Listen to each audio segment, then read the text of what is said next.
sentencing for today. Those reports have been completed, and the state's prepared to proceed with sentencing. All right, before we do that, Mr. Mastandri, I'm going to read Mr. Kreider the explanation of duties to register and then ask him to sign that acknowledging that he received it. The county of conviction is Lake, case 25 CR 590, conviction under 2907.02 and 2907.03.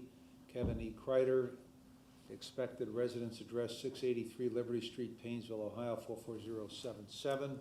You have been convicted of or pleaded guilty to a sexually oriented offense and or child victim offense as defined in Ohio Revised Code 2950.01, and you are a Tier 3 sex offender / child victim offender registrant. You are required to register in person with the sheriff of the county in which you establish residency within 3 days of coming into that county, or if temporary domiciled for more than 3 days. You are also required to register in person with the sheriff of the county in which you establish a place of education immediately upon coming into that county. If you establish a place of education in another state but maintain a residence or temporary domicile here, you are also required to register in person with the sheriff or other appropriate official in that other state immediately upon coming into that state.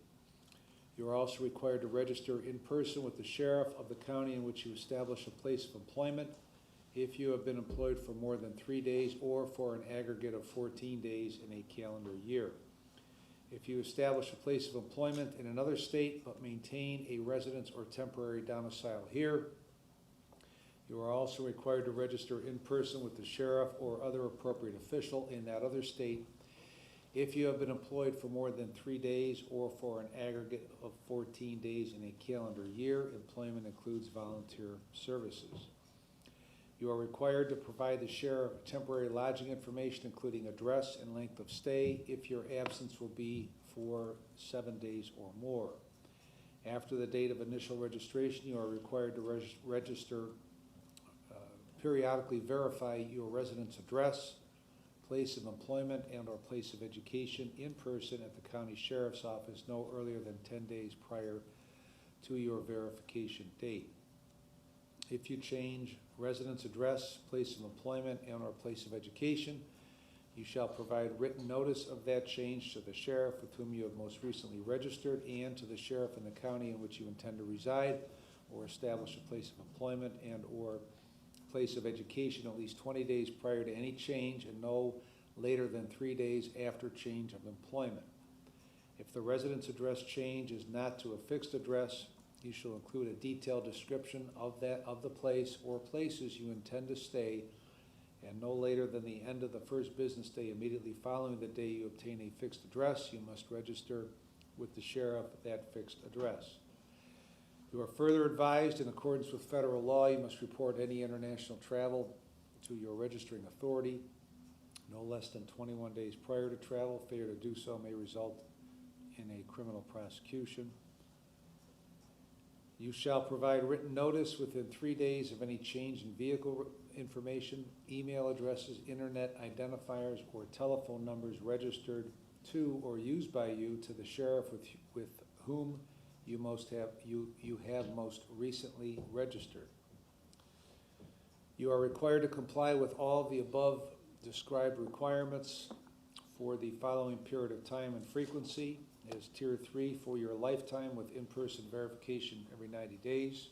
Since your expected residence address, as stated above, is Lake County, you shall register no later than 3 days after release with the County Sheriff's Office at 104 East Erie in Painesville. Failure to register, failure to verify residence at specified times, or failure to provide notice of change in residence address or other required information as described above will result in a criminal prosecution. And I'm going to give this to you, Mr. Mastandria, for Mr. Kreider to acknowledge with his signature.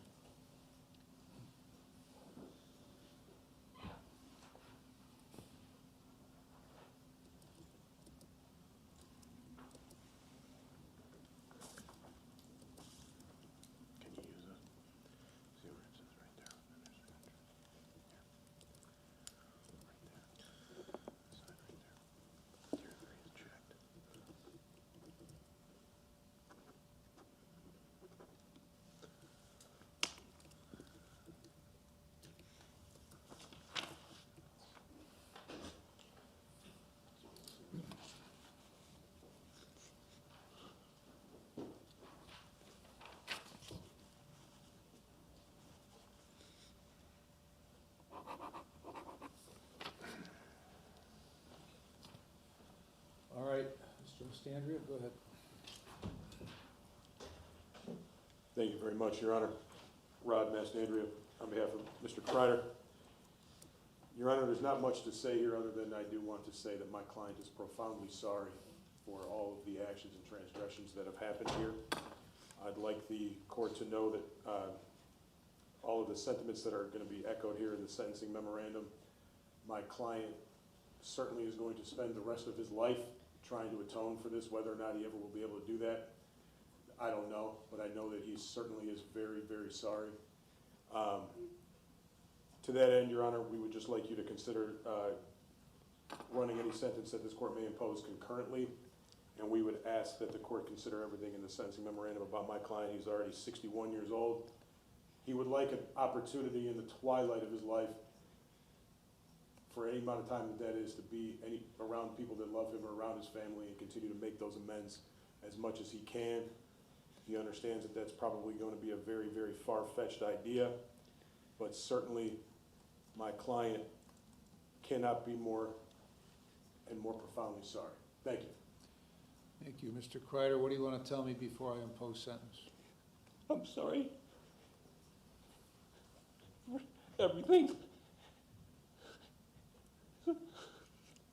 Sorry, Savannah. Sorry to her family.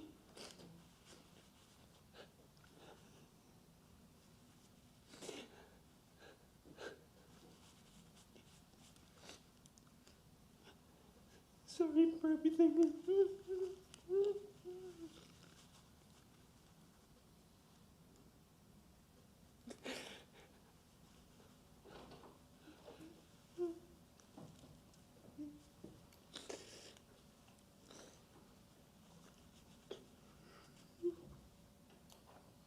Anything further you'd like to say?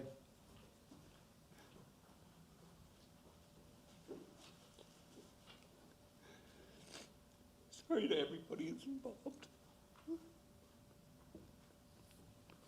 Saleshi? Thank you, Your Honor. Prior to addressing the court, the victim's mother would like to speak. All right, would you just state your name and tell me whatever you want me to know? Valerie Ruff. Okay. Am I allowed to read it? Yeah. I can't believe we are here. I don't wish this on anyone. It's very hard as a parent to watch your child go through something like this. I hope you rot. I walked down the aisle. You don't get that pleasure anymore. You make me sick to my stomach. I hope you rot and karma gets you for everything that you did to her.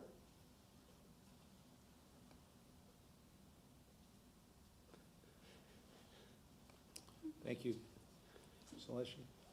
Thank you, Your Honor. In this case, it's difficult to imagine how this could be much worse. The defendant was the victim's biological father, someone who should love, protect, and care for the victim at all costs. And the victim was, and still is, just a child. She was someone who was vulnerable, dependent, and trusting of the defendant. And instead of being the parent, the man that he should have been, he abused her. And this went on for years. Starting around the time when the victim was just 8 years old, the defendant would have the victim put her mouth on his penis. He would put his mouth on her vagina. He would put his penis in her vagina. That's bull. Hey, stop. He would put, You will have a chance. I'll give you another chance to talk, but right now, she's up. Got it? Go ahead. he put his penis in her anus. He would ejaculate on her face and her body.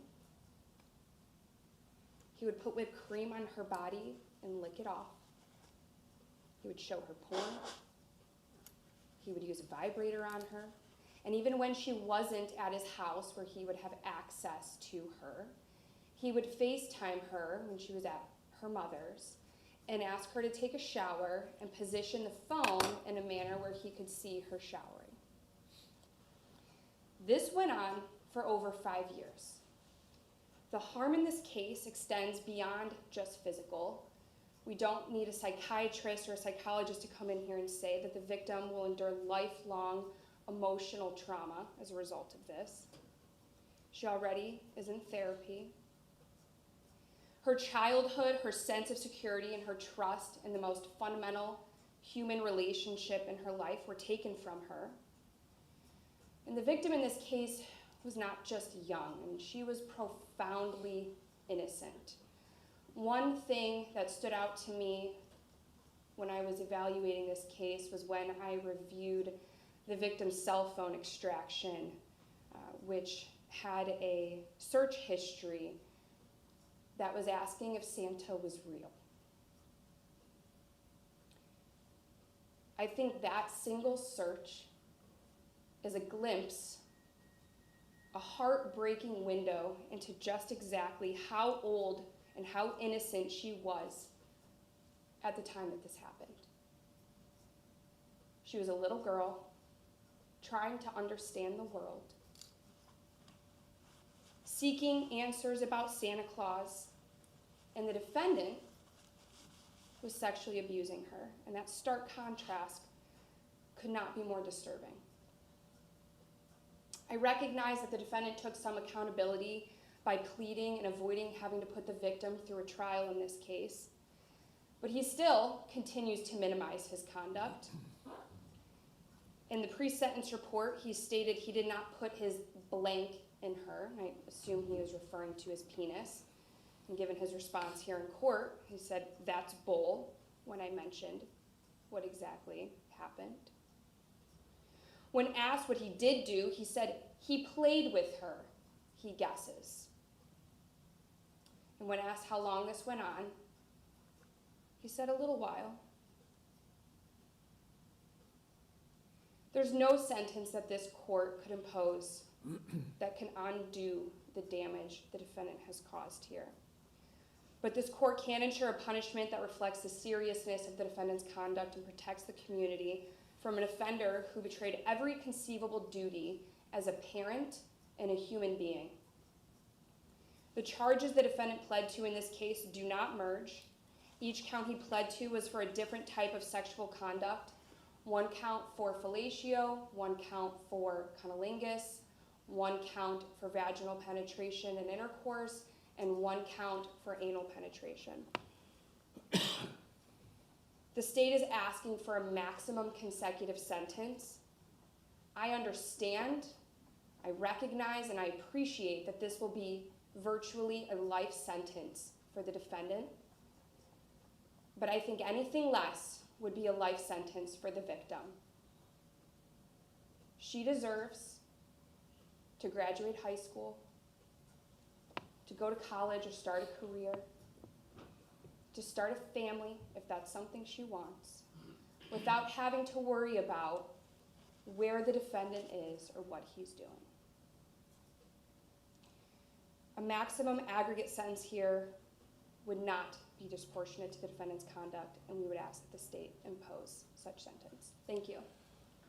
Thank you. Mr. Kreider, you indicated when Ms. Alessi started talking, when she was talking about the activity, you said that's bull. So now's your opportunity to say whatever it is you want to say in response to that.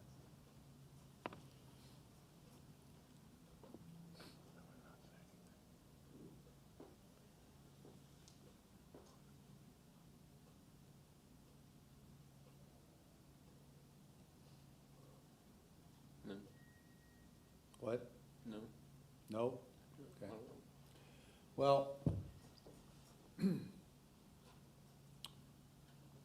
my recollection that you pled guilty back on October 24th to 2 counts of rape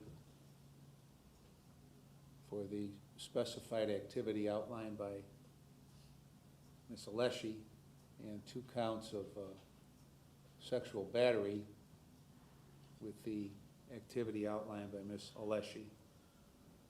Now you're telling me that you didn't, by your statement, that's bull. It kind of indicates that you didn't do those things. didn't do some of that. What? I didn't do, Okay, so when you were presented with the paperwork to provide your written version of what occurred, you did not return that.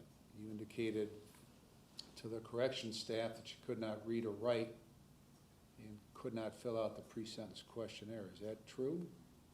yes, It is.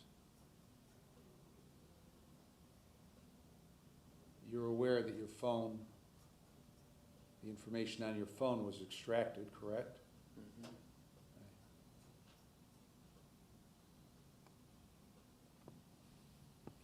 You seem to be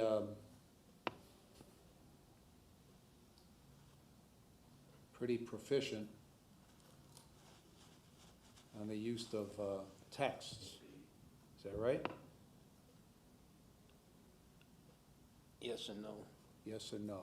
Well, I'm I gonna- speak it, and it puts, you know, Okay, so you use that voice activation? yeah, Okay. And so when the victim says on 2/27/25, I can't come this weekend, I can't call, you then speak into the phone, why not? Right? yeah, No, you didn't? Well, Yeah. somebody's got your phone then, or what? yeah, I said, yeah, Okay. And then the victim says, I'm on the bus. And your response by voice activation, why can't you come this weekend, right? mhm, And then, immediately after that, and don't tell me you're going over a friend's house because that ain't gonna fly. That was your response, right? I don't remember, but, Well, I'm reading it. yeah, This is no, that's information provided to you and your attorney by the state from your phone extraction. So you responded that way. Then she says, I have to help my grandma clean and do other stuff. And you say, whatever. Victim, I do not know why you are getting mad. Question mark. Because it happens all the time. Victim, I'm going to bed because I have a headache and I'm very tired. Good night. Your response? Good night. So you seem to be able to read exactly what she's texting to you before you respond, because all your responses are appropriate for the nature of the conversation. Isn't that correct? yes. Okay. So you can read. No, I can't. You can't. It reads it to me. Okay. All right. How is it that you're able to navigate the internet and go to some of those most vile websites with links that you clicked on? I have no idea what you're talking about. You have no idea what I'm talking about. Well, yes, you do. Okay. Actually, I All don't. right. Yeah. Well, I'll give you an example.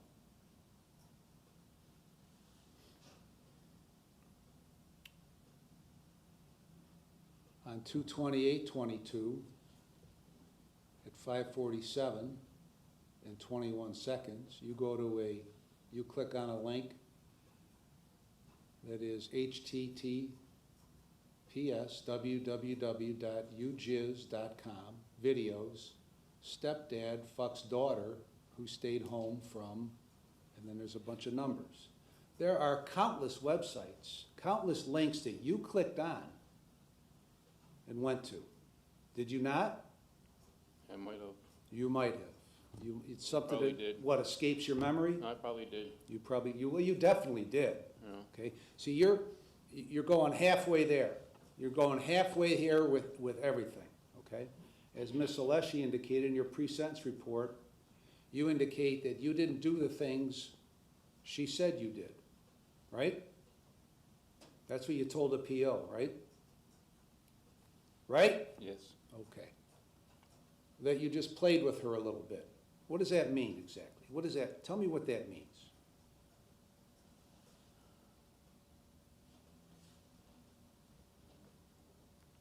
quit your crying and tell me what that means.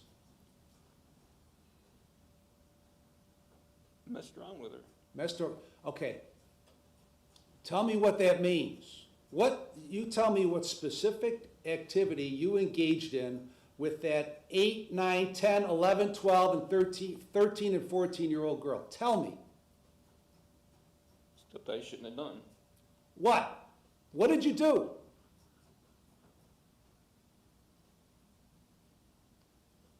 Touched her, Touched her how? inappropriate. Okay. See, you won't say, okay? You won't say what you did. You won't admit to yourself what you did. It shouldn't have happened. So of course it shouldn't have happened. It's your daughter, for God's sake. Of course it shouldn't have happened.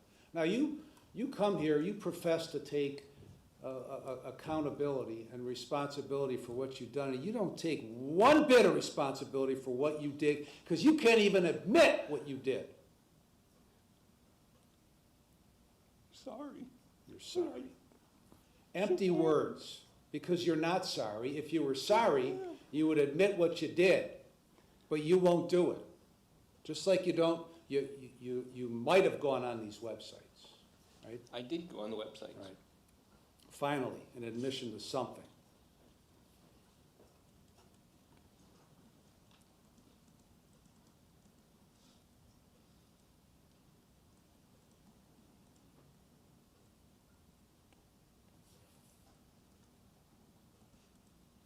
You had a suspicion. You're perceptive enough to have had the suspicion that when she was calling you toward the end of this nonsense, that she was on speakerphone and other people were listening. And you begged her over and over not to tell anybody, right? Isn't that right? Yeah. Why did you beg her not to tell anybody? Because I was going to get in trouble. You were going to get in trouble. Okay? So that your primary concern was for you No. not to get in trouble. Right? Yes, and I wanted her to talk to her to work it out. To work mess with what? her To anymore. work what out? So I don't mess with her anymore. Why didn't you just stop doing it? What did you need to work out with her such that you would stop messing with her anymore? Why didn't you just do it? That's what I was going to do. You were gonna do. I thought I was going Okay, to talk to I her don't about want to hear the answer to what you were gonna do. Why didn't you stop? I was going to. You were going, when were you going to? When I talked to her. Okay.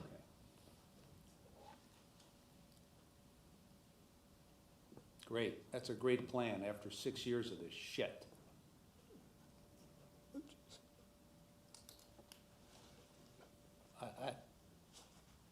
Miss Alessi was 100% correct when she said that she couldn't imagine there's anything more vile than what you did to your daughter at any age, let alone 8 up through 14. I can't imagine what goes through somebody's mind that does that. Now, you came here when you had a chance to talk and said through your crocodile tears that you're sorry. Okay?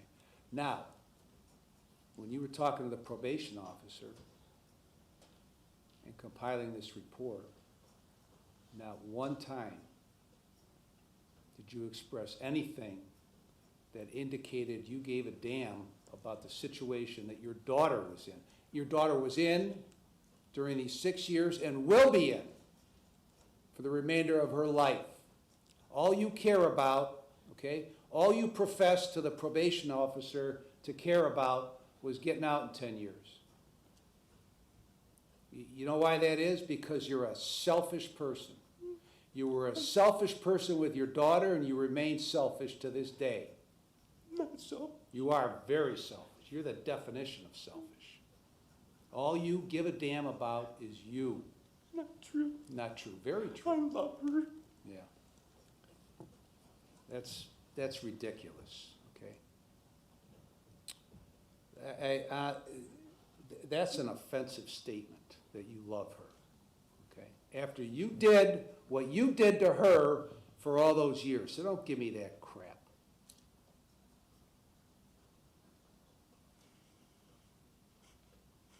Anything else you want to say? All right, I've reviewed the pre-sentence report. I've reviewed the victim impact statement. I've listened to Ms. Rux. You can remain seated. All right. Sorry, Judge. All right. I have reviewed and considered all the information in the sentencing memorandum, considered what the defendant has said, what Mr. Mastandrea has said, what Ms. Alessi has said. And I've considered all the provisions of 292911, 292912, 292913, and 292914. On count 13, I'm going to impose a prison sentence of 60 months. On count 14, I'm going to impose a prison sentence of 60 months. On count 6, I'm going to impose a prison sentence of 10 years up to life. On count 7, I'm going to impose a sentence of 10 years up to life.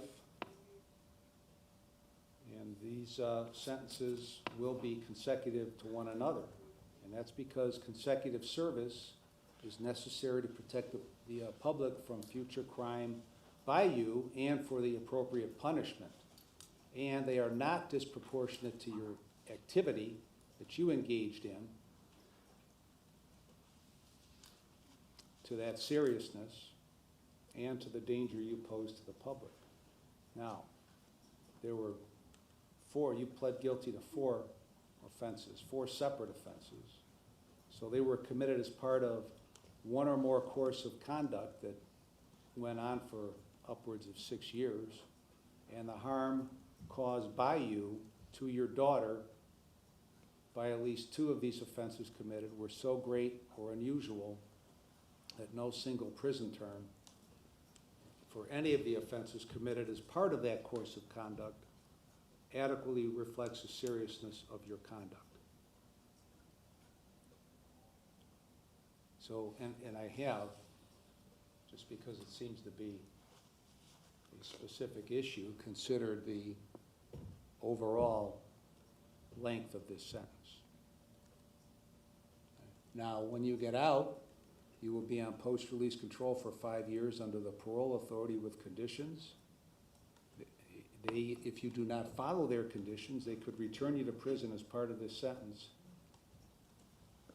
for 9 months for each violation, up to 1/2 of my sentence. If that violation is a new felony, then you could get an additional consecutive prison sentence for the violation, the maximum of which would be the greater of 12 months, or the time left under your post-release control. Now, since I gave you a maximum consecutive sentence, you have a right to appeal that sentence to the 11th District Court of Appeals. You have the right to have a lawyer represent you in the appeal. If you can't afford one, one will be provided free of cost to you. You have a right to have a transcript of the hearings. If you can't afford them, then they'll be given to you free of charge, and you have a right to have a timely notice of appeal filed on your behalf. The costs are assessed and the remaining charges are dismissed. Is there anything else, Ms. Alessi? No, Your Honor, thank you. Mr. Mastandrea? Your Honor, at this time, I do believe that my client is going to be indigent and would request that you appoint someone for that appeal. All right, I will appoint the Lake County Public Defender for the appeal. Thank you.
We are here today for a sentencing. Defendant was last before Your Honor on October 15th of 2025, where he pled guilty to count 1, identity fraud, a felony of the 3rd degree, count 4, forgery, a felony of the 5th degree, and count 5, identity fraud, a felony of the 4th degree.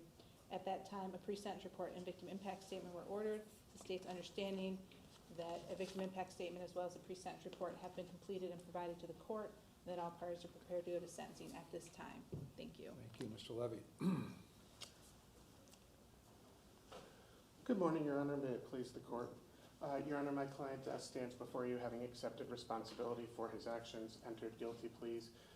He has made an admission as part of his pre-sentence investigation report.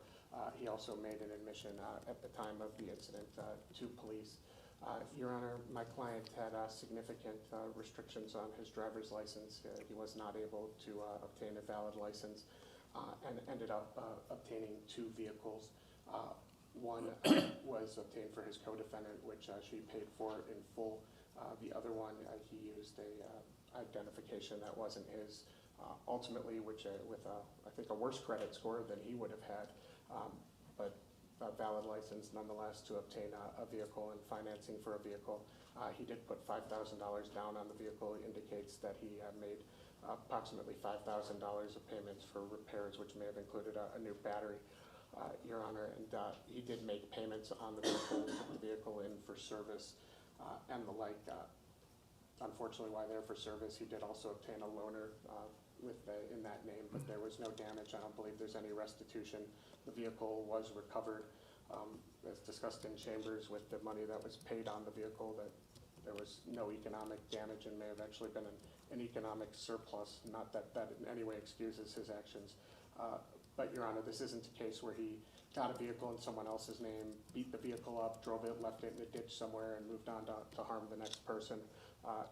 He certainly was wrong in what he did, but he was trying to make payments. I don't think he had any intention to cause any negative impact to the victim, even though it did.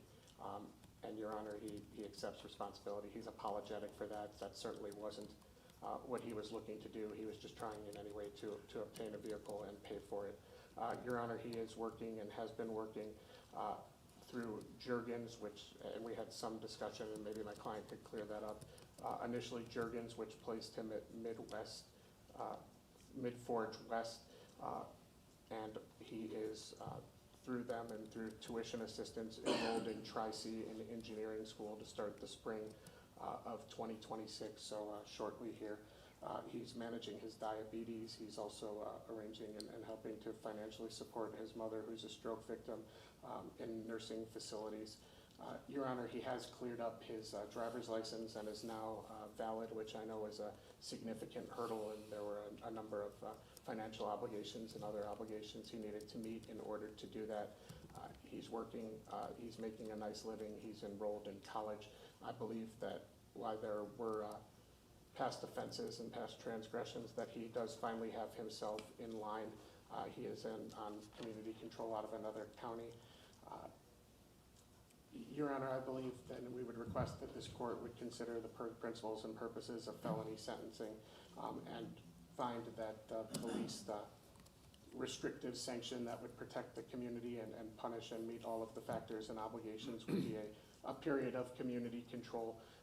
A prison sanction in this matter would essentially halt all of the progress my client has made, and he'd be released in a much worse situation, as opposed to somebody who finally does have their life back in order, took responsibility for his actions, and is trying to do the right thing. If this court would consider community control, even if that be with local time, my client would request an opportunity for work release and educational school release to allow him to continue to meet his obligations. And if local time were imposed, he would request an opportunity to turn himself in 30 days after getting his affairs, especially his mother and the like, in order. Your Honor, again, he's extremely apologetic for his actions. I know that in the past he's engaged in this type of behavior and activity, but I think he's finally put himself in a situation where he's able to see the light at the end of the tunnel, clear his name, finalize his sentencing and obligations to the courts, whatever that may be with this court and other counties, and finally get himself on the right track to do things legally and properly, he can get a vehicle in his own name. He's shown that he's going to pay for it. And as he gets older, grows up here, Your Honor, I think he certainly realizes he needs to live a law-abiding life. Thank you for the time this morning, and thank you to prosecutor and probation department as well, and Your Honor. Thank you. Mr. Shorter, what do you want to tell me before I impose sentence? Sorry, Your Honor, I'm a little nervous, but first and foremost, I would like to apologize to the victim, Carl Johnson, who was my cousin, and I'm mostly disappointed because we had a great relationship. Your Honor, and I may have ruined it.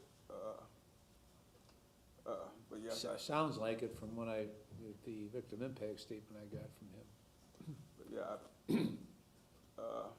pretty much in the last 6 months to a year, completely turned my life around. I'm working nearly 60 hours a week. I'm asking for overtime.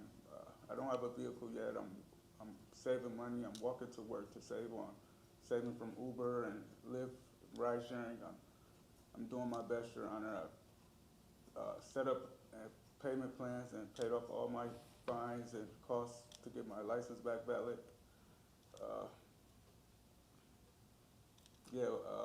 With working, I'm sorry, my job has have a perfect attendance at my job, and it offers tuition reimbursement, which I applied for, and I'm scheduled to go next semester in spring. I'm really just ready to put all this behind me, Your Honor, and I ask the court to please acknowledge my progress, and please allow me to be able to maintain my stability that I've worked so hard for, Your Honor. Again, I apologize to the court. Where do you work? At Mid-Ford West, it's we make axles for Ford. I'm a CNC machinist. How long have you been working there?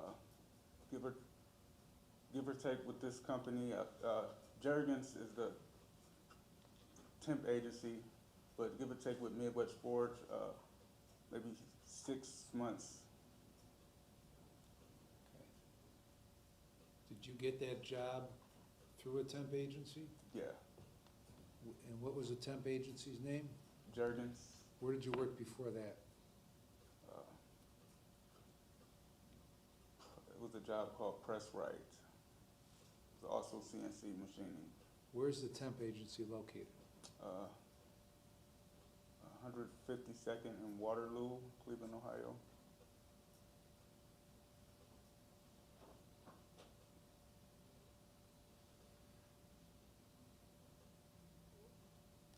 What are they sending you to school for? Engineering.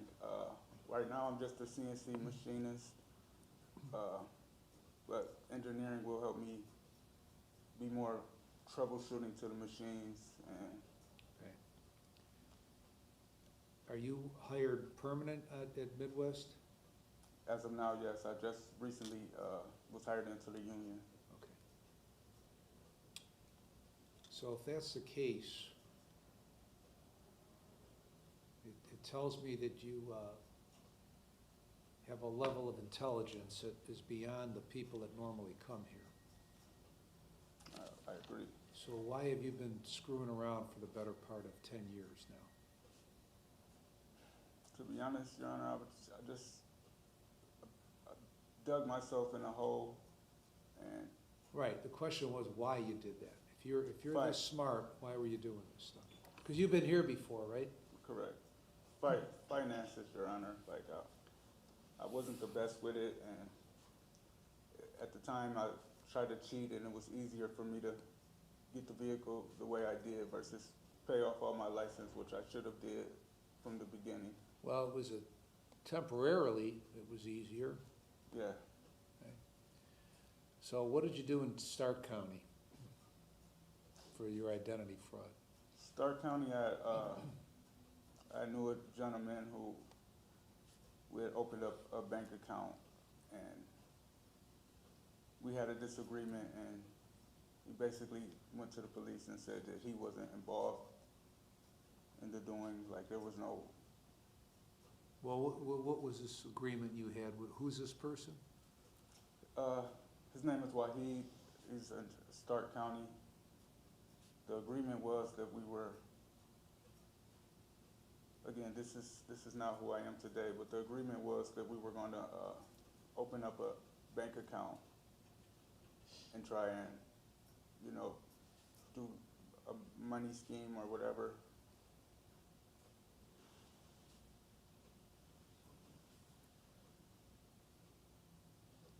Well, that's not what the police report says. It says the guy lost his wallet and then discovered a bank account was closed. And then it was reopened. And his direct deposit check was going to the new account.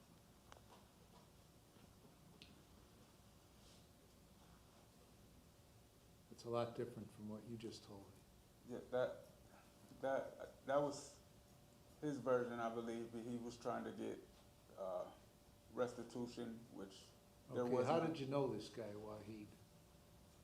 I moved out. I lived out in Canton for a while with my brother back then, and he was a neighbor.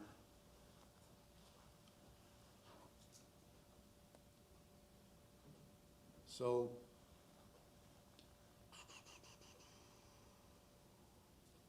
what was with this last failure to comply from Euclid? Last November? That was with the Tesla. That's when all of this started. Okay, it was a failure to comply. So what's a failure to comply? Yeah, the lights. He turned his blue lights on, and I failed to stop. Why? Scared, Your Honor. Scared of what? To be in this situation that I'm in now. Okay. You should know better because this I know. happened Yes, I know. back in December of 17, right? That landed you here. Right. So I put you on probation in 17, or March of 18.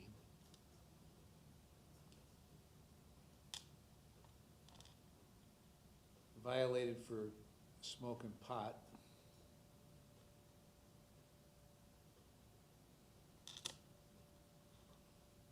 Violated a second time for smoking pot. And eventually completed your probation after 5 years. So you still smoking pot? I was up until a month ago, until I seen that you had revoked my bond for it, and the motion was put in, and you granted it, and the court said that it doesn't allow marijuana cards, so I stopped all use. Okay, so why is somebody who appears to be intelligent screwing around with pot? For me, it's not more so screwing around. I actually have a medical issue, irritable bowel syndrome. Like when I stop the use of it, like after every meal, my stomachs get really bloated, and I have a hard time, and I end up in the hospital, where I've been to the ER plenty of times for. You understand it as you stand here now. I'm very skeptical of everything you say because you've spent the better part of the last few years conning people, right? Correct. Okay. So I have a hard time believing what you're telling me or taking it for face value. Okay. Now, you come here appropriately dressed, well beyond what almost everybody else does, okay? But that only goes so far, because that's kind of playing the role of who you've been, right? That you're telling me you're no longer that person, but that's who you've been, right? Correct. I mean, you managed to con the people at Adventure Jeep such that they let you leave with a car. So you've been doing that, you've been bouncing around here for 9 years. Pretty much your whole adulthood, right? Correct. Okay. So tell me why tell me why I should believe that you've somehow turned the corner in the last 6 months. I mean, if you don't know me personally and you're looking at a piece of paper, then yeah, it will be kind of hard to believe. But Your Honor, I'm pretty much tired. I'm tired of it. It hasn't gotten me far. It hasn't gotten me anywhere, honestly. I'm just trying to be great. I'm trying to be stable, Your Honor. That's one of the most important things to me. And stability has not been my friend, but I'm growing towards it. Like, I've made on-time payments with my lease that I just signed a new lease in October. I made on-time payments for the past 12 months. I even, the small things like gotten my credit score up higher.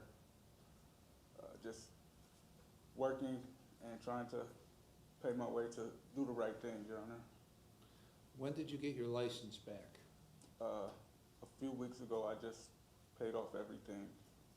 Okay. What did you have to do to get your license back? I owed court, I owed Willoughby, I owed the BMV. I had to take a driving course program, maybe, I think it was 12 hours or something like that online. I had to take a driving course. I completed that, but mainly I had to pay. How much altogether, roughly? Probably close to about $7,500. Okay. Well, that certainly proves something, right? And that's what you have to do, is prove things, not talk about what you're gonna do, but actually do it. Okay, so you managed to do that. Right. Okay, so that's obviously a positive in your column. What effect did this have on Carl?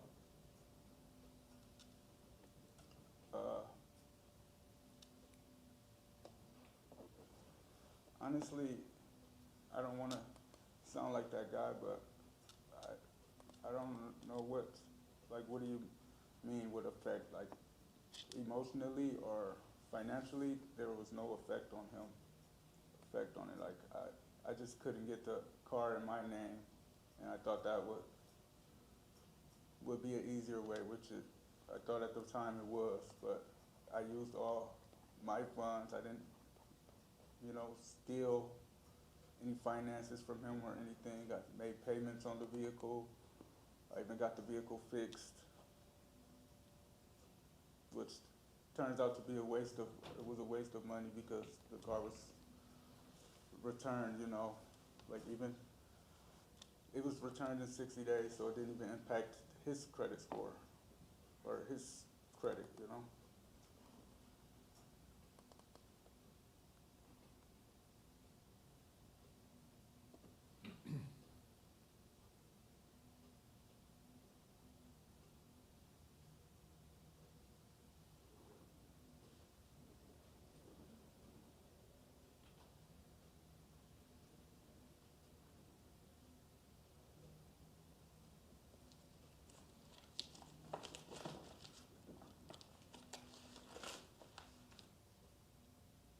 So you don't know what effect it had on Carl?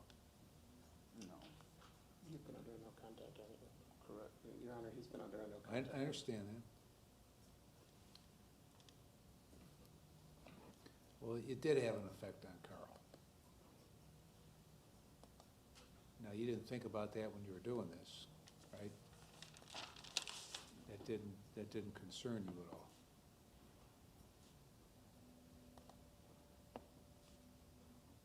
What about, who's the person that was your co-defendant here? What about her? Who is she? Oh, at the time, she was my girlfriend. Okay. And what happened with her case? I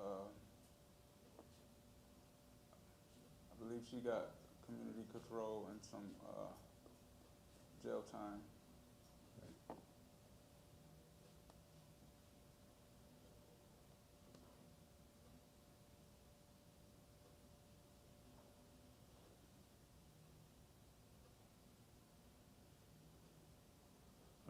else you want to say? Again, I'd like to apologize. I wish, if there wasn't no contact order in place, I would like to give my, show remorse to my cousin. Like I said before, we did and always have had a great relationship, and I screwed my license up and tried to look for the next best way out without having to spend so much money at the time. And so I just want to apologize to him for sure. If I ever get a chance to, that's what I will do. All right, have a seat.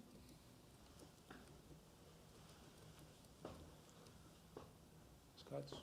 Thank you, Your Honor.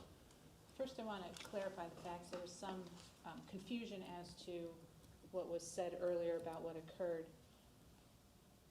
So the defendant actually went to the BMV in Wickliffe on 2 different occasions to get identification cards in Carl Johnson's name with the defendant's picture and address, but Carl Johnson's name and information. The first ID, I believe, expired, and then he had to get a second one.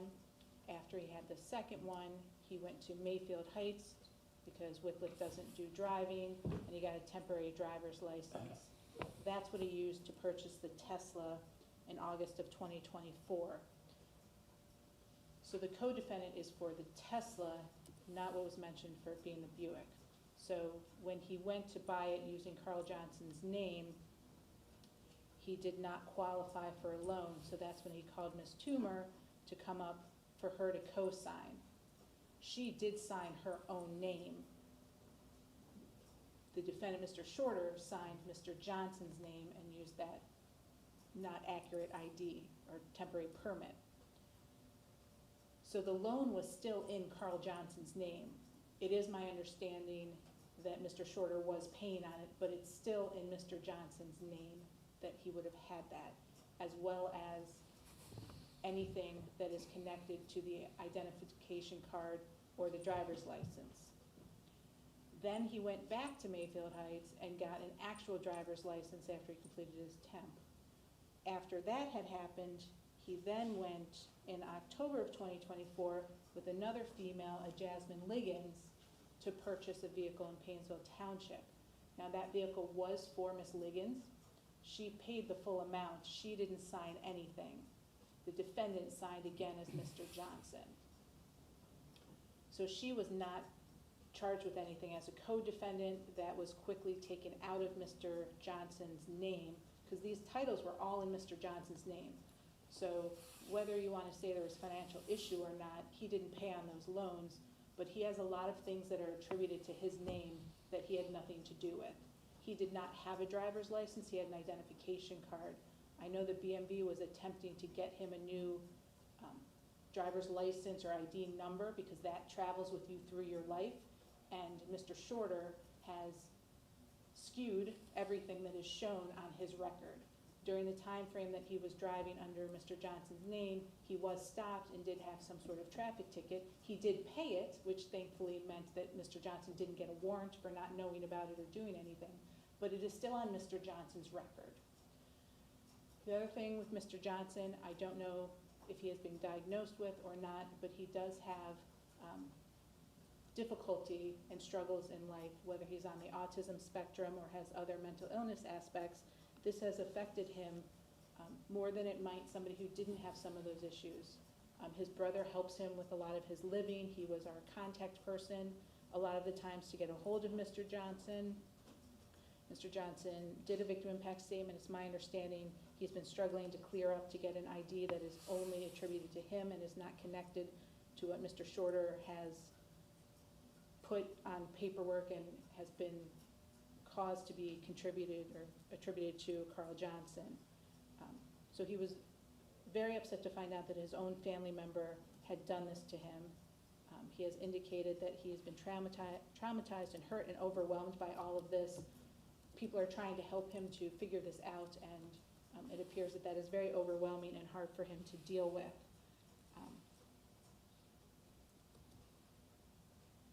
So you can say this didn't really affect him, but it did. I didn't say that. He said Correct. it didn't affect. I completely agree with Your Honor. The court has not said that, and to think that it hasn't affected him, I think is very short-sighted, because it has had a lot of impact on him based on his mental condition, based on the relationship that facilitated all of this. And it did take Mr. Shorter a lot of effort going multiple times to different BMVs. The information that I received is you can pay somebody and they'll help you get the bad ID, and then you can use that to go and get your license, and go through all those steps.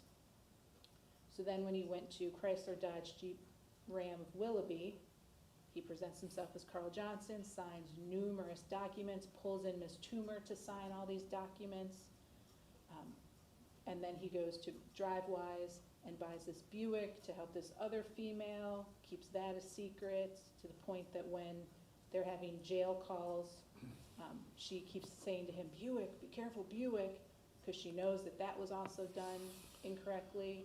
So there's a lot that went into this, more than just, I couldn't buy a car with my own license, so I used another name. It's much deeper than that. The Euclid Police Department did a lot of investigation and turned it over to Willoughby Police Department as well. So this is much more serious than it seems to be presented at this time from the defendant. And it is an F3 as well as 4 and 5. He does have a criminal history. He has juvenile adjudications as well. In 2010, he has a felonious assault. It's indicated to be a felony of the 3rd degree. He was an adult. 2011, a criminal damaging. In 2015, a theft. As an adult, he started his criminal history in this court, 2018, with a failure to comply, F3, and an improper handling of firearms in a motor vehicle, a felony of the 4th degree. He was given probation. He had 2 probation violations, as the court has indicated. He was allowed to stay on probation to complete 5 years. In 2020, he has a misdemeanor offense of theft and obstructing official business. At some point during that case pending, he had a warrant. In 2023, he has an obstructing official business, and then a separate case of disorderly conduct, intoxication, and possession of marijuana. In 2025, he has a conviction for the identity fraud that this court was talking about in Stark County, a felony of the 5th degree. He was actually indicted October of 2023, so almost a year before he committed these offenses. So he was already involved in one aspect where there was an identification card that again had somebody else's name but the defendant's face on it.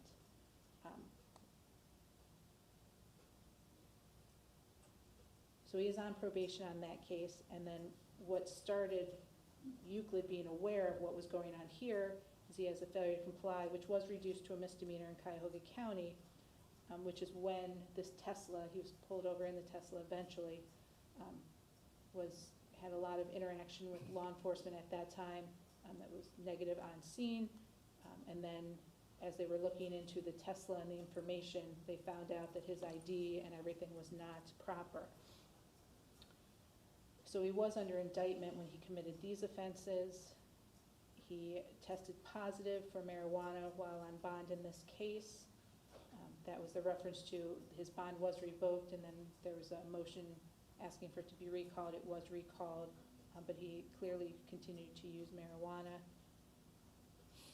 So the extent of what happened here and the effect it had on multiple people and the number of people he deceived through this process, through the BMVs, through the different dealerships, his cousin, all of those is much more extensive than seems to be wanted to be presented. So we do feel that with his prior criminal history, the prison is consistent. The question is whether he's amenable. State's not going to deny that getting his driver's license and a job are positive things, but that doesn't change what he did to other people, how he's lived his life up until, according to him, 6 months or so ago. So based on that, we do feel prison is consistent. If this court feels that he is amenable to community control, we feel that an extensive jail sentence is appropriate. His co-defendant, who merely signed her own name on documents knowing that he was doing something wrong, though she's still complicit, got 60 days. He was much more extensive. He went to 2 different dealerships. And then also in between that, when he was getting his car serviced, he signed for a loaner as Mr. Johnson. So if anything had happened to that car, there would have been issues. He did test positive for marijuana, so we would either recommend jail treatment program or at least a drug and alcohol evaluation to follow all recommendations. I think he should enter and complete the decision point program. That he not use any drugs or alcohol, that his screens come back negative, that he have one doctor, one dentist, one pharmacy, and sign all releases. That if he is prescribed any medications, he takes them only as prescribed. That he have no contact with both dealerships, the Chrysler, Dodge, Jeep, Ram, Willoughby, and DriveWise Motors. They have no contact with Cherish Toomer, who is his co-defendant, or Carl Johnson. Quite frankly, he probably shouldn't have contact with Jasmine Liggins. And they pay all costs and fees. If he is given this opportunity, that the court make it aware to him that if he does violate, he's looking at 66 months in prison. The remaining counts would need to be dismissed. And that's the state's recommendation at this time. All right, thank you. Okay, I reviewed the pre-sentence report and the victim impact statement. And I have listened to Mr. Shorter, listened to counsel. I've considered all the provisions in 29, 29, 11, 12, and 13. As you are aware, Mr. Shorter, there's no presumption either way in this case that you should go to prison or not go to prison. In this instance, I'm going to find you amenable to community control, and I'm going to put you on community control for 4 years. Now, I'm going to give you conditions of that community control, and what you say doesn't matter, what you do matters. Okay, it's that simple, right? Because you've been here before. You know what probation is, you know what you have to do. And if what you're telling me is accurate about you turning things around the last 6 months, then you'll do it, no problem, no big deal. Pain in the ass, but no big deal. Right. So the conditions are you're gonna serve 120 days in jail with credit for 5. You're to have no drugs or alcohol, and you'll be screened, other than prescription drugs. You're gonna get a drug and alcohol evaluation. You're gonna follow whatever recommendations are made. You're going to complete the decision point program and follow recommendations. You're gonna maintain full employment or school. No contact with Carl Johnson, the co-defendant, or any of the dealerships in this case. You're gonna complete 260 hours of community service. You're gonna pay the costs and supervision fees. You're to, you're to report to the Lake County Jail on Wednesday, November 26th at 9 a.m. Now, I'm going to give you work release, but you've got to provide a schedule of your work and or school in order to be released. And you'll be released in sufficient time on each side of your beginning and ending to get back. And then when you get back, you're subjected to testing.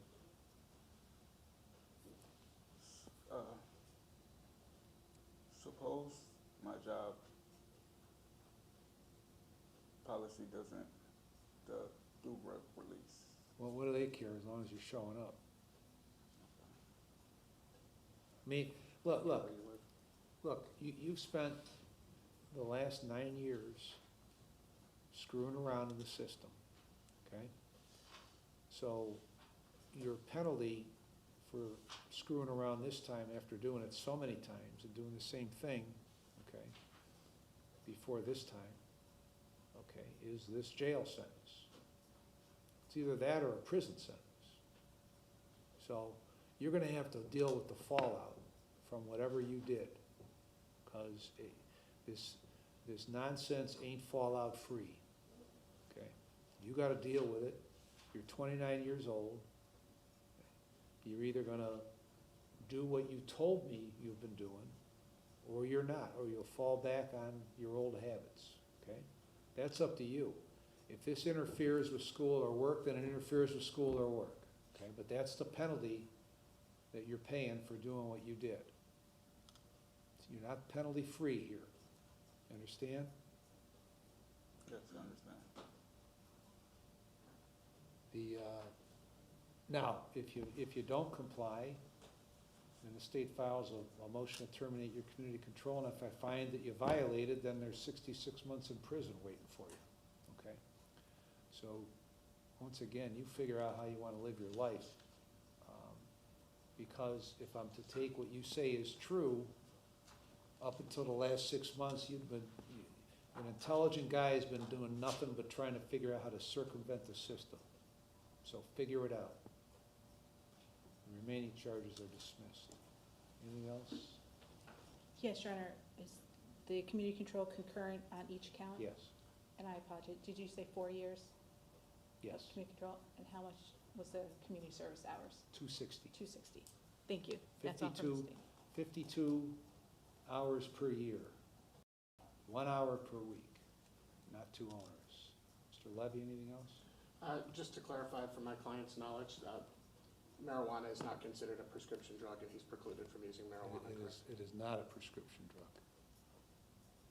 Thank you, Judge. Now, in the past 11 years, I have allowed the use of medical marijuana on rare occasions. Each occasion, like, you can count on one handful the number of times, and it's been related to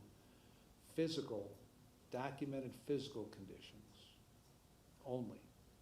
So take that for what it's worth, okay? Thank you, Judge. Yeah, We'd also ask for no contact with the co-defendant. I said that. Did you say the co-defendant? Carl Johnson, co-defendant, and the dealer. Oh, I didn't hear co-defendant. All right, thank you. All rise.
and 11, all of those being attempted identity fraud against a person in a protected class, a felony of the 4th degree. This matter was referred to the Lake County Adult Probation Department for a pre-sentence investigation and report, as well as victim impact statements. That report has been prepared. The state has had an opportunity to review the report and is ready to proceed with sentencing. The state would move to dismiss the remaining counts of the indictment at this time, and there is 1 day of jail time credit. Thank you. All right, Mr. Inman? Thank you very much. That's correct, Your Honor, and we've also had an opportunity to review the pre-sentence investigation. All right, go ahead. Thank you, Your Honor. Mr. Suttles is a 33-year-old man. Today, as I stated earlier, is his birthday. He's currently employed at the Greater Cleveland Regional Transit Authority as a section hand electrician. He earns $22.30 per hour. He has never been convicted or pleaded to any felonies. He's currently not under community-controlled sanctions. He did have an outstanding warrant in Cleveland that was listed in the pre-sentence investigation. He has since resolved that matter. The risk assessment in the pre-sentence investigation stated that he was a low risk for reoffense. And in this matter, he's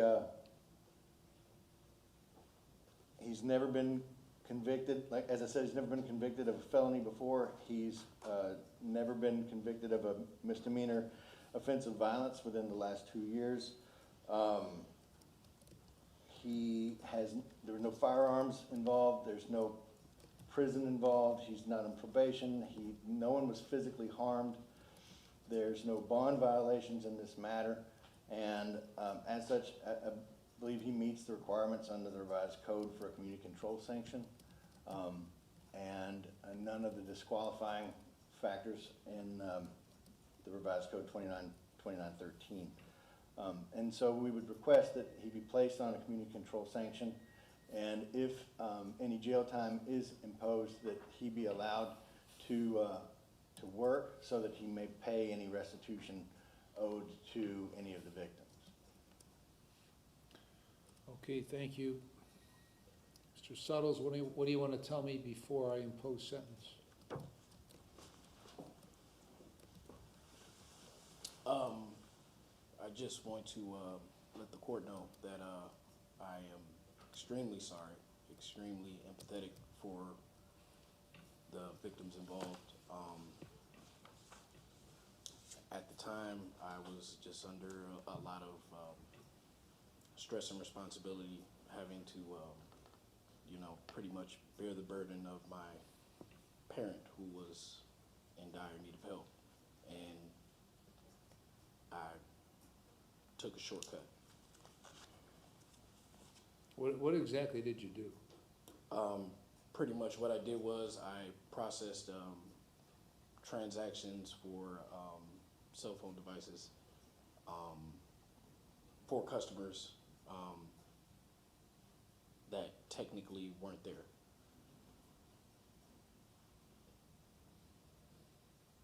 And so how did this all get uncovered? It was uncovered from, I believe, T-Mobile's security team. It was an influx of transactions that were made, so the numbers were spiked pretty much, month over month, and that's how they were able to uncover. How many times you do this? I believe 5 or 6 times within that time span. Okay, so what was the source of your money for each of these transactions? The source of the money? Right. It was actually paid with cash. It was paid with my cash, and then I will be reimbursed by the person who received the merchandise. And how much money are we talking about here? Realistically, out of my pocket for the transactions, usually like $200 or $300. Okay. What's the total amount that T-Mobile's out here? $10,975.65, Your Honor.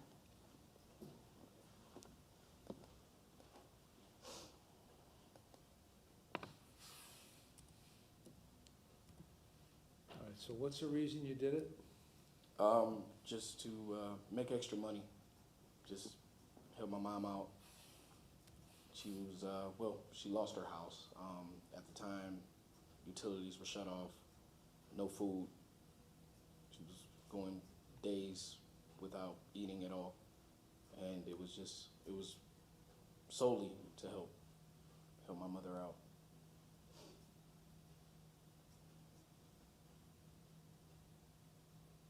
So you're working now at RTA, Correct. doing what?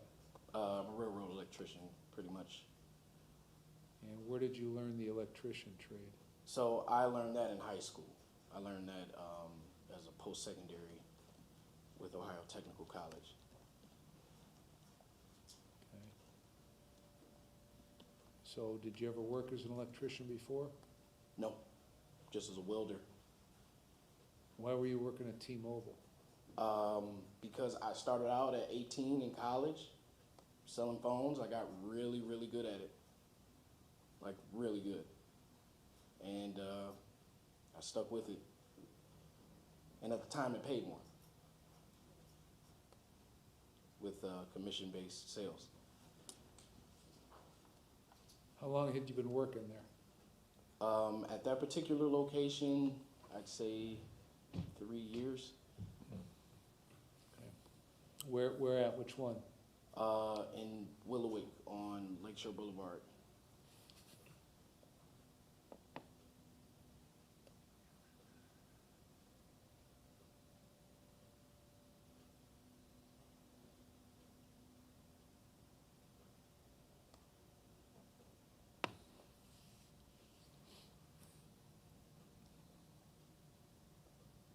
Where you live now? I live in Cleveland. Where at? The West Park neighborhood, Lorraine.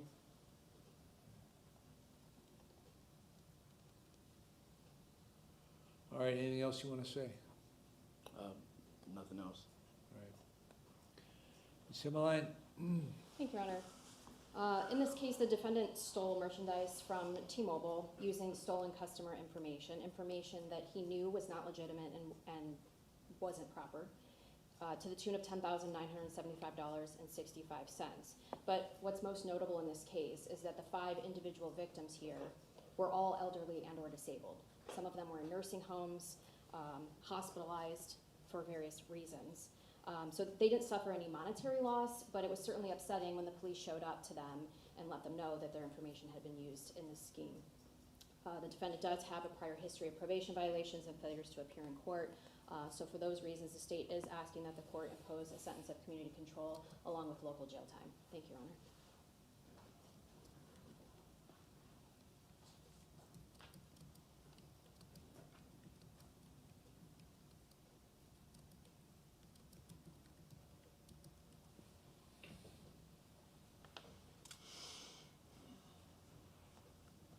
All right, I've reviewed the pre-sentence report, listened to counsel, listened to Mr. Suttles, considered all the provisions in 29, 29, 11, 12, and 13.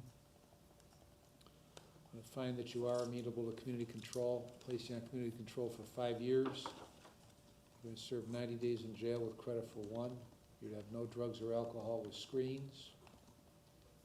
You are to complete the Decision Points program through probation to follow all recommendations. Restitution to T-Mobile in the amount of $10,975.65, 260 hours of community service, no contact with T-Mobile or any of these other victims. You're going to pay the cost and supervision fees. I'm going to have you report to begin your sentence November 26 at 9 a.m. and you will be granted work release. You're going to have to provide a schedule to the jail. You will have the availability to leave in order, with enough time to get to where you're going. And and enough time to get back after you're done working, and you're to go directly to and directly from work in the jail. Do you understand that? Yes. Mr. Tompkins, any other terms? I don't believe so, Your Honor. Now, how much of this, on what schedule are you gonna pay back this restitution? I could do monthly. Okay, how much a month?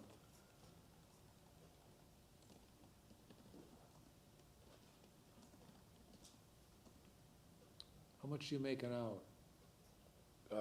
23 and some change. Okay, here's what I want you to do.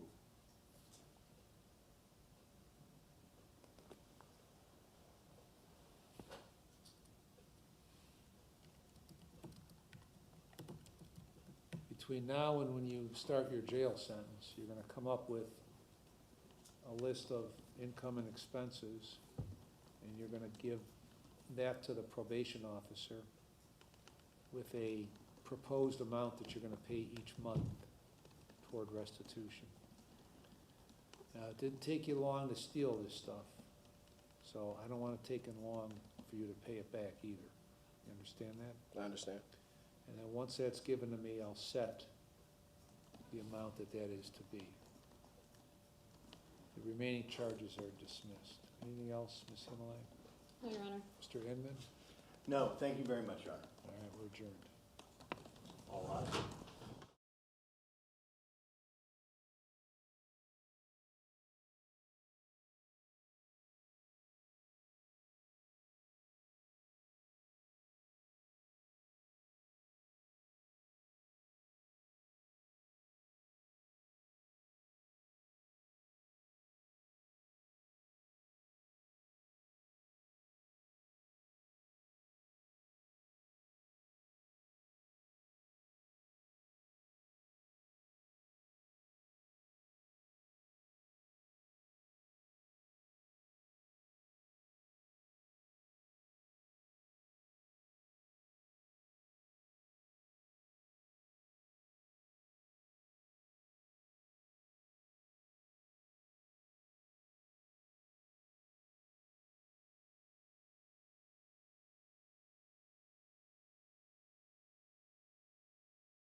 once you're all said and done with your attorney, absolutely.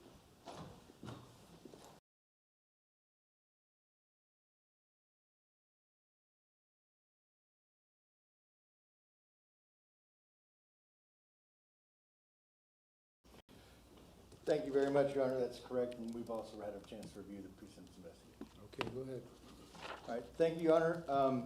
Mr. Dombrowski's a 47-year-old man. He's employed as a master mechanic. He's employed as a master mechanic at Euclid Car in Euclid. He's quite skilled at what he does. At the time of the offense, he was misbehaving. He was doing bad things. He was found in his vehicle at a gas station and unconscious, and was essentially rescued by the police and given Narcan and allowed him to survive. He's grateful to the police for doing that. Since then, since his arrest, he has enrolled in an intensive outpatient program at Signature Health. He did that shortly after his arrest, and he has completed that with perfect attendance. He's currently enrolled in the aftercare program through Signature Health, and I believe is making a dramatic turn in his life. He has taken a proactive approach to his recovery, and I believe that he would be he's a very good candidate for community control, Your Honor. Okay, thank you.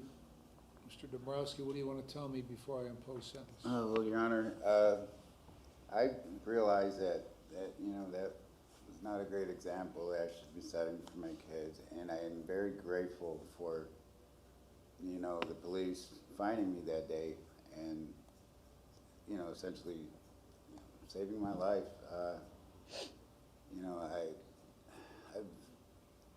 I just want to change things. I want to be better. I'm trying to take matters, I'm trying to correct the wrongs that I've done here, and I'm trying to just move on, be better. I don't. This is not like me. I don't normally, this shouldn't happen in my life, and I just feel terrible about it. I feel bad for the community. I feel bad that I have to come here, in court. I'm just embarrassed, and essentially, it's just, I don't know. It was a big wake-up call, honestly. How long have you been screwing around with drugs? On and off, since my later teenage years. I mean, I haven't been like a steady addict or anything like that, but it's been on and off for a while, What kind? I've smoked marijuana, I've done cocaine, I've done heroin. I mean, I've tried a little bit of everything over the years, Any particular reason? Just curious, I guess.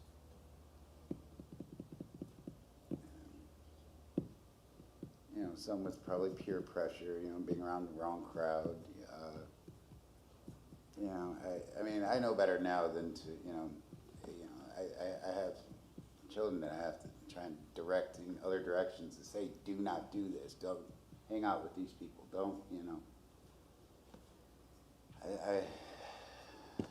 I don't have any excuses for it, How long have you been working? messed up. How long have you been working where you're at now? I've been working there for about 6 years or so now, in the new building, but it's been a while. Yeah. What'd you do before that? I was a roofer, actually. I roofed for about 18 years. Find a lot of drugs roofing. Exactly, and that's kind of where, but that's not an excuse. I'm not trying to, blame the roofing and the environment, but it's kind of, it's in there. Okay, what's with your license? I am currently, I have to continue my child support payments in that, and then I have to reinstate it, I believe, and I have to end up essentially, redoing the testing and that. I don't drive right now, so I get rides. Okay, anything else you want to say? I appreciate your time. I appreciate my attorney here, the courts, and I will do better. I will prove to you that I will do better. I can do better. Okay, thank you. Yes, sir. Contour? Your Honor, we would just ask you to adopt the joint recommendation between the parties. Okay, you can have a seat. Thank you, sir. I've reviewed the pre-sentence report and the drug and alcohol evaluation, considered what Mr. Dombrowski has had to say, what counsel has had to say. I've considered 29, 29, 11, 12, and 13. I'm going to put you on community control for 2 years. 2 days in jail with credit for 2. No drugs or alcohol with screens. Complete the aftercare with signature. I want you to attend at least 3 AA or NA meetings a week. And maintain full employment. And get a valid driver's license and pay the costs and supervision fees. Anything else, Mr. Clement? No, You understand the terms, Mr. Dombrowski? Yes, Your Honor, I do. Thank you. All right, if you do not comply with the terms, then the state will file a motion to terminate your community control, and if I find you violated, you're looking at 12 months in prison. You understand that? I absolutely do, Your Honor. Thank you. All right. The remaining charges will be dismissed and the items forfeited. Anything else, Ms. Contour? Your Honor, bond to be released, Uh-huh. nothing further. Mr. Enman, anything else? No, thank you very much, Your Honor. All right.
on jurisdiction. So, I supervise Cleveland, so you meet with your PO, get, go over rules, scheduling, reporting, everything. Right, you know, they'll tell me up there, right? Yep.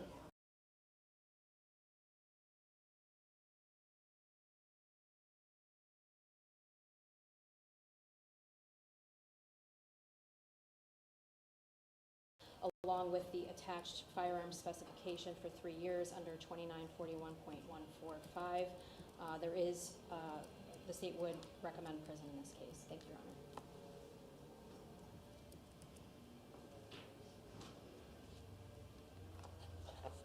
Ms. Hibbard? Thank you, Your Honor. Your Honor, I have gone over the plea offer with Mr. Smith. He is prepared to enter a plea of guilty as outlined by the state. I've gone over with him the rights that he'll be waiving and what the terms of the plea offer are, and of course, all of the paperwork as well. Thank you, Your Honor. Okay, Mr. Smith, how old are you? 18 years old. How far did you go through school? I'm on my 12th grade year. Are you a U.S. citizen? Yes, sir. Are you able to read, write, and understand the English language? Yes, sir. Prior to coming to court, have you taken any drugs or alcohol or any prescription medication in the No, sir. last 48 hours? No, sir.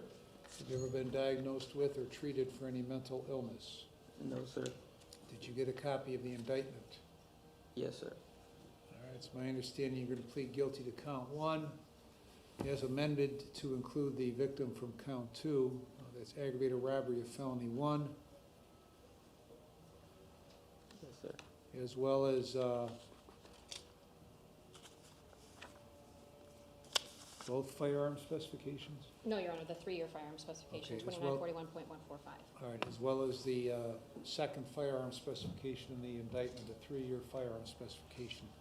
Yes, If sir. that happens, the rest of the charges will be dismissed. Is that your understanding? Yes, sir.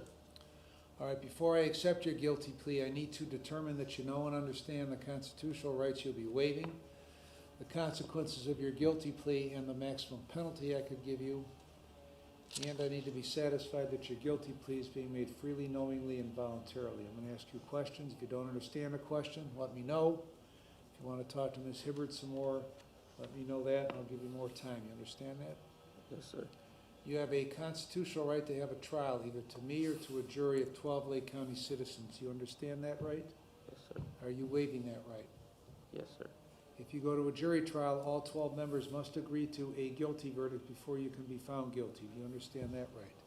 Yes, sir. Are you waiving that right? Yes, sir. If you go to trial, the prosecutor will call witnesses to testify against you. Do you understand the prosecutor must prove you guilty beyond a reasonable doubt at a trial? Yes, sir. After the witnesses are done testifying for the prosecutor, you have the constitutional right to have your lawyer cross-examine the witnesses. Do you understand that right? Yes, sir. Are you waiving that right? Yes, sir. If you go to trial, you have the right to have witnesses come here and testify for you. Do you understand that right? Yes, sir. Are you waiving that right? Yes, sir. If those witnesses refuse to come to court, I'll issue an order that's called a subpoena to make them come and testify. Do you understand that right? Yes, sir. Are you waiving that right? Yes, sir. You have the right to testify at trial if you want to. Do you understand that right? Yes, sir. Are you waiving that right? Yes, sir. You have the constitutional right to not testify at trial if you do not want to. Do you understand that right? Yes, sir. Are you waiving that right? Yes, sir. If you decide not to testify at trial, nobody is permitted to comment on that decision. Do you understand that? Yes, sir. If you go to trial and you're found guilty, you have the right to appeal the guilty finding. Do you understand that right? Yes, sir. Are you waiving that right? Yes, sir. If you file an appeal, you have the constitutional right to have a lawyer represent you in the appeal. Do you understand that right? Wait, could you repeat that one time? If you file an appeal, you have the constitutional right to have a lawyer represent you in that appeal. Do you understand that right? No. No, sir. Can I have one moment, Your Honor? He's saying if you were to file an appeal of this case, you would have a constitutional right to have the assistance of counsel for an appeal. Don't believe it. No, he's just asking if you understand it. I don't. Which part? The whole thing. Okay, so you have the right to an appeal, okay? What is appeal? What is appeal? Remember when you bring up issues that happen to the higher court? Okay, so you have the right to an appeal. You have the right to an appeal.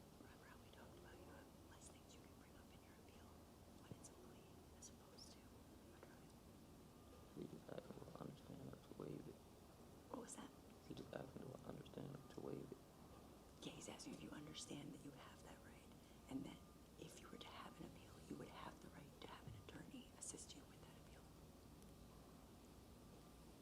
appeal. I think we're good, Your Honor. All right, well, what I'm doing, Mr. Smith, is going over all these rights that you would have. Make sure, before you plead guilty, make sure you know what the rights you are, including your right to go to trial. And we're at the point now with these rights that if you decided you wanted to go to trial and you went to trial and were found guilty, you have the automatic right to appeal that jury verdict, that guilty finding. Do you understand that? Yes, sir. All right, so now I'm gonna go through more of these rights that if you went to trial and were found guilty, you would have the right to do after that, okay? So if you did file an appeal, then you would have a right to have a lawyer represent you in the appeal. Do you understand that? Yes, sir. And are you gonna waive that right? Yes, sir. All right. If you could not afford to hire a lawyer for the appeal, one would be provided for you at no cost. Do you understand that? Yes, sir. All right, if you filed an appeal, you would be entitled to have a transcript of all the hearings that took place, including the trial in this case. Do you understand that right? Yes, sir. Are you waiving that right? Yes, sir. And if you could not afford a copy of those transcripts, you would get them free of cost. Do you understand that? Yes, sir. All right, if you plead guilty today, you do not have the right to appeal that guilty finding. Do you understand that? Yes, sir. All right, do you have any questions at this point about any of these rights we've gone over? No, sir. Do you still want to plead guilty to this charge? Yes, sir. Do you understand by pleading guilty, you're fully admitting your guilt to the charge? Yes, sir. Do you understand by pleading guilty to this felony that you're voluntarily giving up your freedom for whatever period of time that I sentence you to prison, jail, or community control? Yes, sir. All right, now, in count one, as it's been amended, aggravated robbery, that's a felony of the first degree that carries a maximum prison term of 11 years. It goes 3 years up to 11 years, okay, as a definite minimum term, up to a potential of 50% of whatever number that is. Do you understand that? Yes, sir. I'll give you an example. If I gave you a prison term on that aggravated robbery of 3 years, it would be a definite minimum of 3 years up to an indefinite maximum of 4.5 years. Do you understand how that works? Yes, sir. All right. Whether you serve any additional time beyond that 3 years is up to the Department of Corrections based on certain criteria that they have, but there's a presumption that you should be released after that 3 years. Do you understand that? Yes, sir. And then on the firearm specification to count one, there is a mandatory prison term of 3 years that has to be served prior to and consecutive to the sentence on the aggravated robbery. Do you understand that? Yes, sir. Any questions about that penalty? No, sir. There's also a maximum fine up to $20,000. Do you understand that? Yes, sir. Going back to that aggravated robbery, I told you the maximum definite amount would be 11 years, and that would be the definite amount as a minimum would be 11 years if I gave you a maximum penalty up to 16.5 years. Do you understand that? Yes, sir.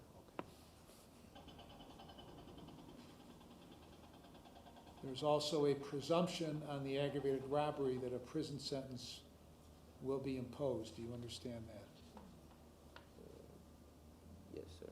All right. And you would have to overcome that presumption at your sentencing, or it would be imposed. Do you understand that? Yes, sir.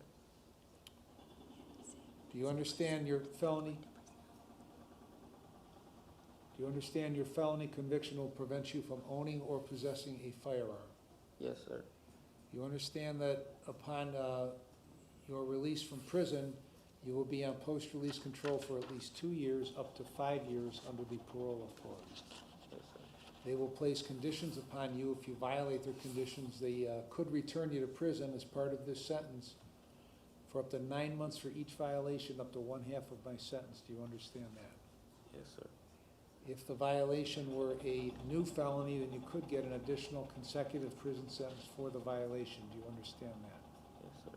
And if that were to happen, the maximum prison sentence for that post-release control violation would be whatever's more of 12 months or the time left under post-release control. Do you understand that? Yes, sir. Do you understand that if a prison term is imposed on this case on the aggravated robbery, that you are eligible for judicial release, but you're not eligible for judicial release during the time period of the gun specification? Do you understand that? Yes, sir. Now, has anybody promised you that I would be lenient on you just because you're pleading guilty today? No, sir. Has anybody promised you what I will sentence you to in this case? No, sir. Do you understand I do not have to follow the sentencing recommendation of either the prosecutor or your lawyer? Yes, sir. Have you had enough time to talk with Ms. Hibbard before pleading guilty today? Yes, sir. Has she discussed everything about your case and answered all of your questions? Yes, sir. Are you satisfied with the advice that she's given you? Yes, sir. Have you been threatened or coerced in any way to plead guilty today? No, sir. Are you freely, knowingly, and voluntarily entering your guilty plea? Yes, sir.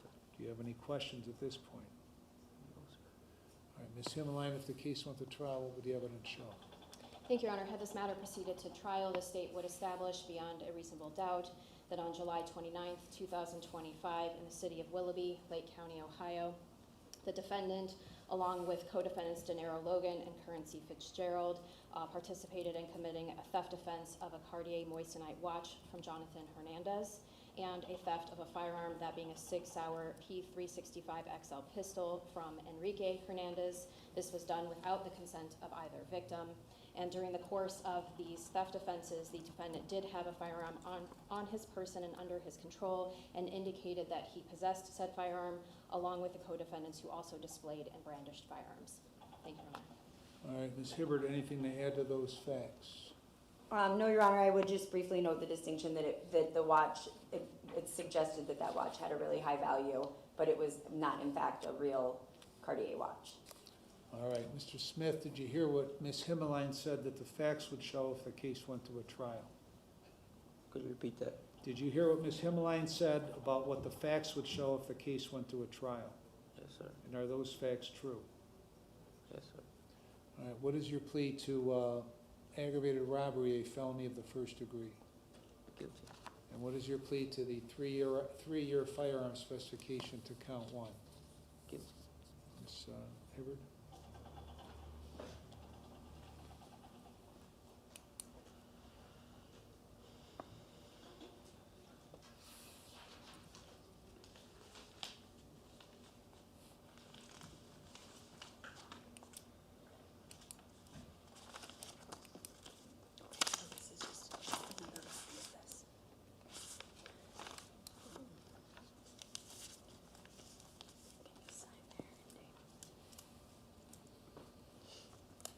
What my name? No date right there, The date. 11/20/25.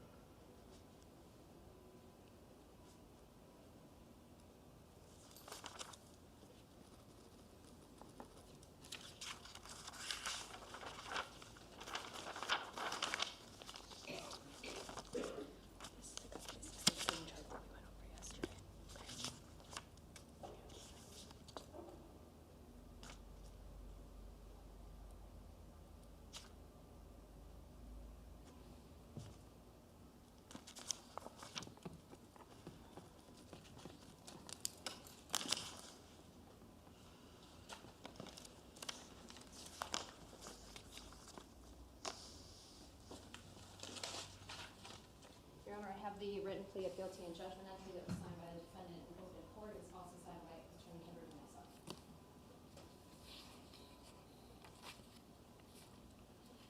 Mr. Smith, is this your signature on the written plea of guilty?